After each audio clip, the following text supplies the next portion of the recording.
Hey, this is Donita Sparks from L7, and you're listening to the Heavy Podcast. L7 were a force to be reckoned with in the 90s. Formed in LA in 1985, the all-female L7 were a significant part of the early 90s movement of grunge that saw the days of hair and glam metal being put on the shelves. The band became celebrated for their raw and rowdy live performances and uncompromising punk rock attitude. Their third studio album, Bricks Are Heavy, was released in 1992, and it was this album that saw them being recognised internationally. That and stunts like Tampon-gate, a now famous incident in rock music history where during their set at UK Reading Festival, frontwoman Donita Sparks extracted a tampon from her person and lovingly sent it sailing into the audience. L7 are heading to Australia and New Zealand this December to treat fans to Bricks Are Heavy played in its entirety, plus more. Cheers for tuning in to the Heavy Podcast. I'm Ez, and this episode we get to chat with the legend that is Donita Sparks, vocalist and guitarist for the formidable L7.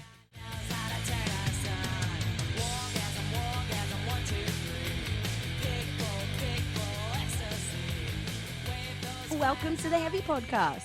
Right on. Thanks for having me, Heavy Podcast. How are you doing today? Tonight? What is it there? It is a lovely afternoon here in Los Angeles, and I'm just doing some interviews for the upcoming Australian tour in December. I know, how exciting. How long has it been since you guys have been out here? I think we were there in 2016. I'm not yes, I think so. It was kind of a reunion tour. Now we're doing the Bricks Are Heavy tour front to back. Yeah. And so that's going to be played in its entirety. Was that a daunting prospect? I mean, that's I don't want to age us here, but a 31-year-old album. I imagine there's some songs that you haven't played in a very long time. Yeah, we hadn't played the first song on the record. We're playing the show's going to start with Bricks Are Heavy front to back. And then after we finish that's about 42 minutes. And then we'll go into our other wannabe hits from our career. But it starts, Wargasm starts it out. And that's a pretty intense song to play right at the top of the set.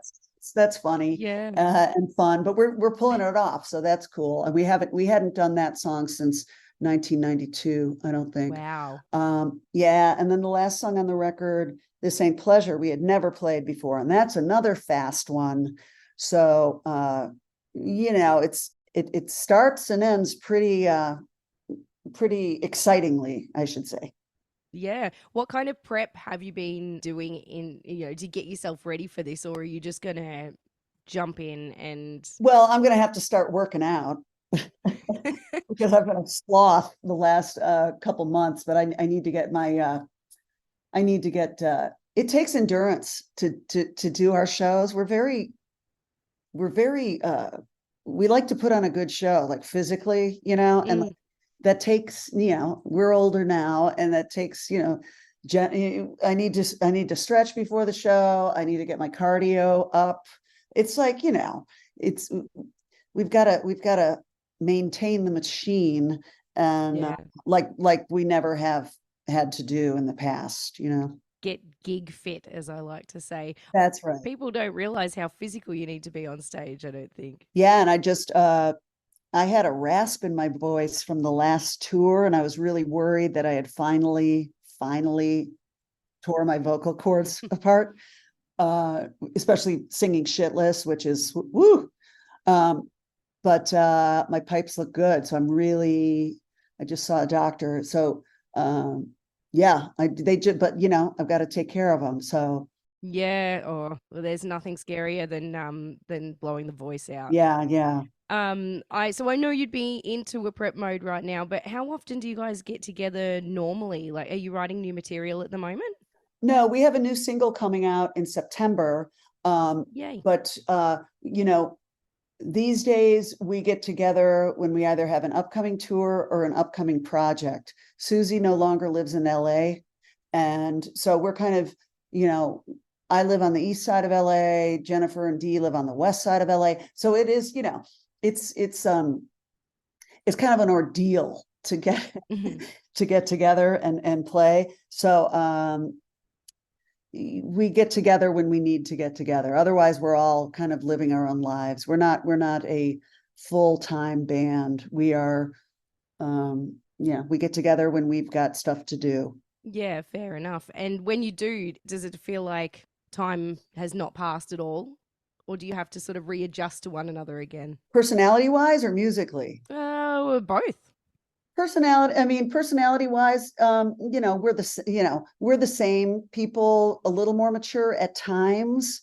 And then, sometimes I feel, oh God, we've all made such progress, with our flaws, and then it's like something happens and it's like, nope, same old story. So, and I'm saying myself included. So, but it is fun. I think that we all have a love and respect for each other that goes beyond petty stuff, or annoyances, I should say. Musically, sometimes if we haven't played for a while, we're a little rusty and we have to get back up to speed. Dee usually goes in early to play drums and just to shake off the rust, so she's the most prepared. Like Yeah. when we come into play, Dee's not making mistakes. You know what I mean? The rest of us are. Dee is not. So she is totally our rock solid. She is the glue. Do you know what? I know that there are a million drummer jokes out in the world, but I find that drummers are the most disciplined people I know. Ah, I think the jokes were born out of people being jealous for that.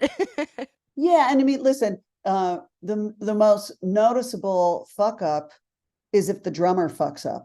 You know what I mean? 100%. So it's like we can all kind of cover each other, but no one can cover Dee, and she knows it. Mm, And when she, on the rare occasion that she makes a mistake, she's like mortified and beats herself up for like days. You know what I yeah. mean? I'm like, it's okay, you're great. So yeah, she's very conscientious and very proud to be an L7 and wants to put on a good show and doesn't want to fuck up. That's the way you want it too. Yeah. So you said that, in some ways you guys have mellowed out and then other ways not. So do you feel like you're still full of radical ideas and opinions like you were back in the day? Have you still got a drum to bang? We still have a drum to bang. Our upcoming single is a very big drum that we're going to be banging. Mm-hmm. And so, yes, having, piss and vinegar all the time, we've never had that all the time, but, it's, Yeah.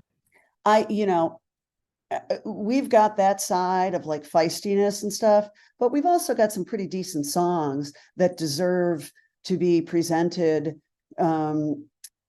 with respect by us. You know what I mean? We can't just like Yes.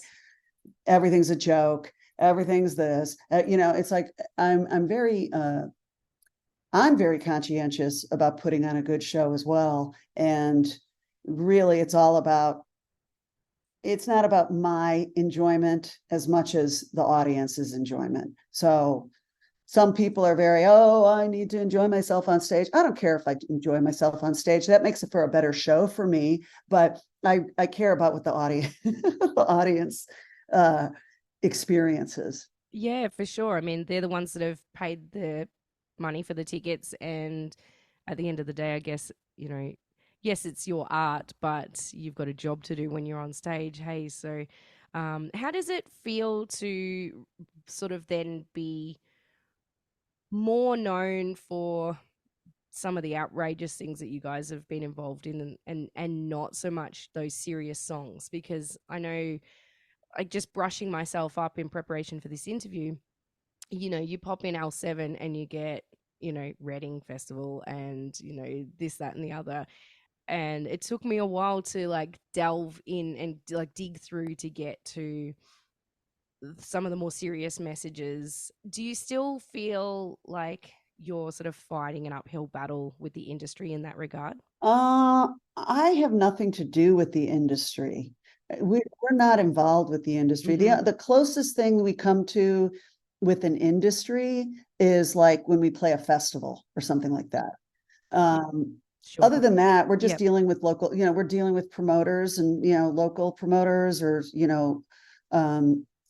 we're really kind of our own island. We have a very small operation. We're not on a record label. We don't have a big management team. We've got one manager, one booking agent. So, I'm not really concerned about the industry at all because the industry lost Hmm. interest in us, 30 years ago. Yeah. So it's kind of like Bricks Are Heavy was sort of our peak. And then it just kind of, went sort of slowly down from there, even though I feel proud of the records that came out after that. And I think that they were good records. It's just the industry tired of us. And, music was moving on and grunge got really bloated and boring. And we were thrown into that category. And, and the next generation was, tearing grunge down and they wanted new music, so anyway, what am I going on about? I think, well, I would like to just say that I think that it's incredibly impressive then that considering all of that, L7 is still this iconic band, 30, whatever years on. So, whether or not the industry chucked you by the wayside, you still you're still really important.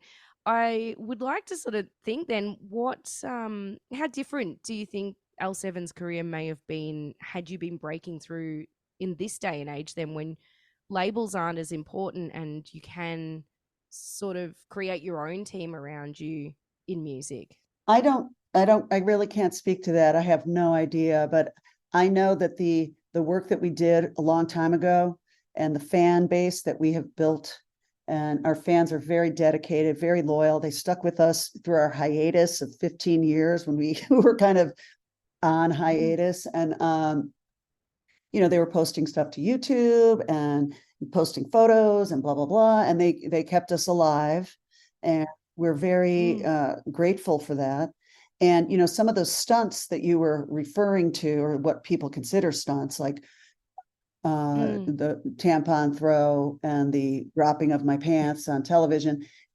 Those things have kept us alive too. So if somebody reads that and they're like, oh, I Yes. got to check this band out. So like, even though we didn't get like on the radio much anymore after Bricks Are Heavy, those incidents, remain pretty funny and shocking and rad. And people kind of, check us out because of that stuff. So, for a while I was like, oh, maybe I shouldn't have done that, but now I'm just like, I'm like, I think it's, funny and it's feisty and we were being, the tampon thing, we were being assaulted with mud our entire set.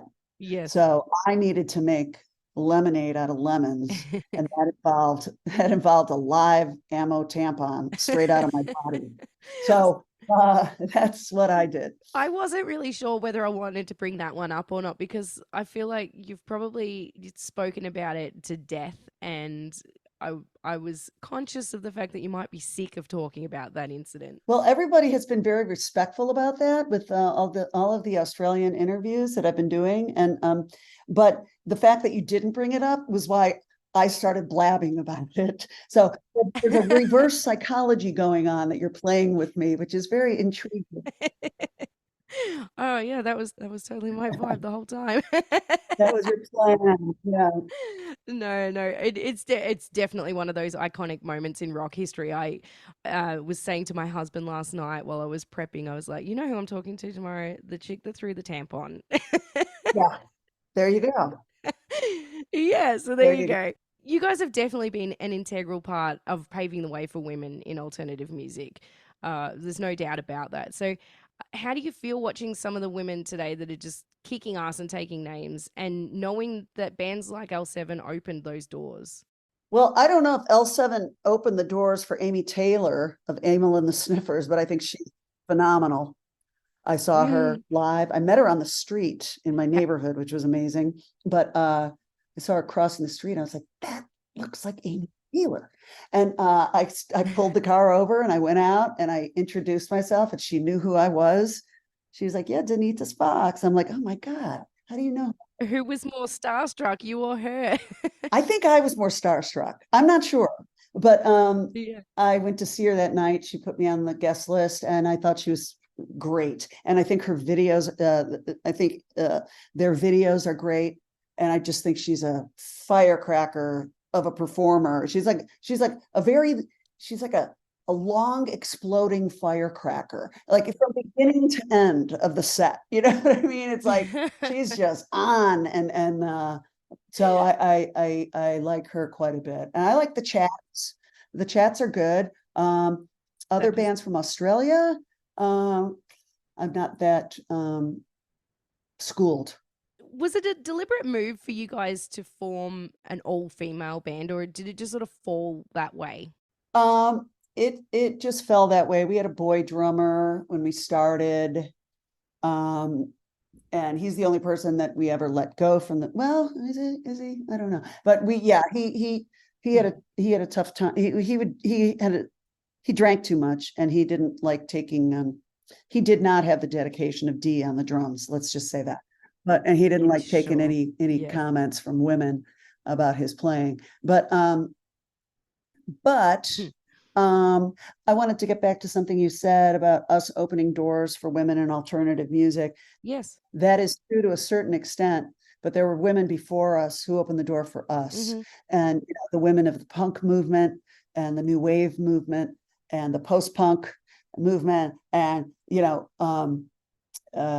we just fit into our own recipe of a band, and people saw us and were inspired by us, but we were inspired by others before us. So you've just passed it down the line. I think things have gotten exponentially better for women in the music industry, but I feel like also there's always still a little ways to go. How are you guys finding it now as and pardon the term, but as seniors in the music scene these days? Well, I think for the most part we get a lot of respect, which is great. Mhm. um and there's not, like, because we're older, there's not those dinosaur guys who are like, oh, what's it like to be in a Yeah. all girl band, what's it like on the bus? There was always this like kind of like pervert kind of angle to that. Like, Oh. what are you implying? Like we have like naked pillow fights or something? Like, Oh, I was just about to say the whole pillow fight in your undies yeah, thing. yeah, so it's like Come on. that kind of, I don't know if it's because we're older or because that's not as common and the dinosaurs have just died out. Mhm. It's kind of not acceptable that much to go down that road, because we've certainly done our job of shaming those guys over the years. But Mm. so I don't know how the young gals are doing it. I hope that they're faring well out there. As a girl in a band these days, it's mostly pretty good, but you do still come across some fuck faces. Yeah. So, do you think L7 would have been able to have been as outspoken and sort of campaign for certain things like you have, had it been a mixed gender band? I don't know. When Susie and I first started out, it was tough to get anybody to play with us. Like the art punks thought we were a little too metal, Mm. and the punks thought we were a little too um mid-tempo at times. I don't know. It was tough to get people to play with us, and that's how it kind of ended up all females, because you know You're all fighting the same battle, probably. yeah. And I'll tell you, back then it took a certain kind of woman to want to be in a rock band. Mm. And so a lot of alphas going on, and we've got a lot of alphas in L7. So but I think it took that kind of spirit back then to even pick up a guitar, bass, or drums. So because it was kind of a dude's world. So Yes. especially in the hard rock world. uh yeah. So, what have you done with yourself outside of music? I feel like, you know, someone like you has probably been involved in some pretty cool shit. Well, I got a PhD in microbiology. I'm kidding. Uh, I was about to be so impressed. No, don't be impressed because it's not true.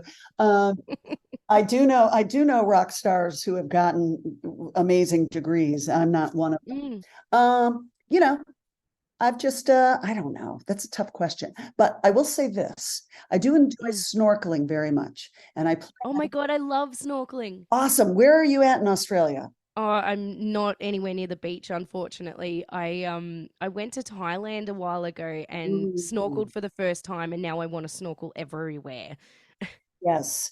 And I do in at the Great Barrier Reef. So at the end of the Yes. Australian tour, my plan is to go to the Great Barrier Reef. So if any of your listeners have any hookup whatsoever, because I think it's going to be crowded because it's like Christmas time, you know. So Yes. if anybody, you know, wants to support the arts and let you know, Donita, you know, I don't want to bunk with anybody, but if they've got a place that or have any suggestions of where I should go to snorkel the Great Barrier Reef, I would appreciate it very much. And you can contact me through my Instagram, Donita Sparks Official. I do know some people up in Cairns, which is Oh, up that way, far north Queensland. It's a absolutely stunning part of the country, and I wouldn't be surprised if you go up there and you just don't want to leave. yeah.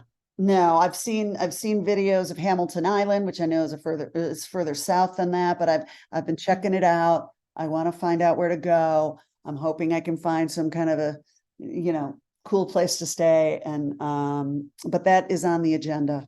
Yeah, that's amazing. So other than snorkeling, what else are you looking forward to about getting over here and interacting with your Aussie fans?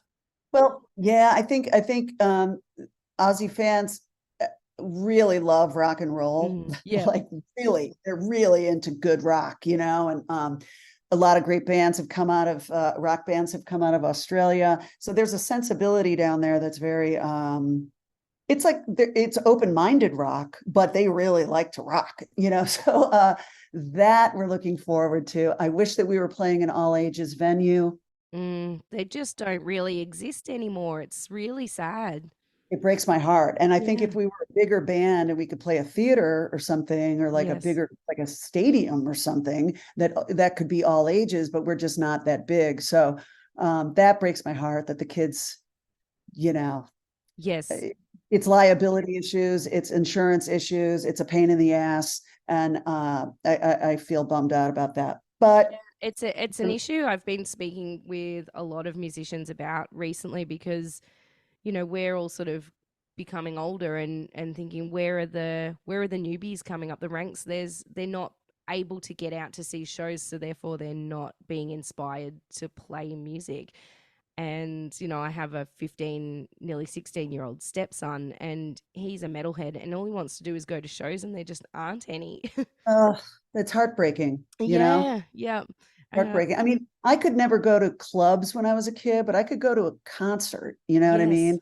mean? So it is heartbreaking. You know, in LA, the clubs, you know, I hear that there's not a lot of residencies for artists, which have been helpful in the past, and you know, new artists and stuff. So Mm, we've got to get back into the groove of like, you know, bringing up the next ones, passing the yeah, baton. Come on, keep them coming, churn them out. absolutely. You know, Yeah. um, I just hope that the kids maybe hear this and will go check us out on YouTube or, you know, enjoy us virtually somehow. Yeah, definitely. I mean, there's not even any high school battle of the bands anymore that I see around. And I discovered L7 because high school friends of mine, when I was only 15, were in an all girl band and they were obsessed with you guys. So yeah, we need the more young people in rock and roll for sure. Yes, for sure. And that's where it hits you the most emotionally when you're young, you know. Absolutely. And really it's kind of for some people it's kind of saving their lives. I mean, not to sound too grandiose or anything, but like No, I completely agree. the only truth they may be hearing in their lives may be coming out of the speakers. And it's like, you know, they may get bullshit at school, they may get bullshit from their parents, they may get bullshit on all fronts for who they are, but maybe they're connecting with the person who's singing um, in some kind of way that helps them out, you know. Yep, absolutely. Yeah, I completely agree. I'm going to have to wrap things up because I have a day job to get to, which is really gross. But I had like one little fun question that I wanted to ask you before we finish up. If an L7 song had been selected to be the feature song for a major motion picture, which song and for which movie would those be? Um, oh God, that doesn't exist already. I mean, like, Shitless was in Natural Born Killers. A lot of people really liked that movie and that scene with Juliette Lewis doing a fantastic job Yes. in that scene. I'm talking like grand scale, like My Heart Will Go On Titanic style. Oh, I think Fast and Frightening would be pretty rad, like in a chase scene or something, or Yes. some kind of high action thing. Man, it was almost in the Brie Larson superhero movie. What was that? Captain America? I don't know. Marvel. I don't know what it was, but it was. She was. I wish I could help you, but I'm really bad with superhero movies. Yeah, she was training to Fast and Frightening. Oh, amazing. Yeah, she was doing her fight scenes to that in training, and it almost got in the movie, and then we were bumped for 9 Inch Nails. Nah. Yeah, so those same things keep happening to us from the 90s, you know what I mean? Like we get bumped out by uh somebody else. But 9 Inch Nails have been in their fair share of movies. They could share the right, right. No, and the thing about this movie was that it took place in like 1992. So it's like that would have been right in the wheelhouse, you know what I mean? So I would say Fast and Frightening in some kind of a high energy scene would be really cool. let's just say Fast and Frightening in the movie that it should have been in. Yes, yes, right. Well, thank you so very much for your time, Donita. We're really looking forward to having you back in Australia in December. Yeah, pack your summer clothes because it's going to be hot. Yeah, yeah. Well, thank you so much for having me. Much appreciated. And we're very pleased that we're getting a lot of love out of Australia. So we Always. we very much appreciate it. And we will see you in December, Australia. Don't miss L7 when they are in New Zealand and Australia this December. Tickets are on sale now. And hey, if you know a guy and you think that you can hook Donita up with some rad snorkeling opportunities, you heard the lady, get in touch with her on Instagram. L7 commenced the tour on December 6th in Auckland. They hit Sydney on December 8th at the Metro. Brisbane, December 9th at the Tivoli. December 12th, they do Adelaide at the Gov. Perth on December 13th, the Rosemount Hotel. And they wrap things up in Melbourne on December 15th at the Croxton Band Room. Keep life heavy, and thanks once again for listening to the Heavy Pod. Peace out.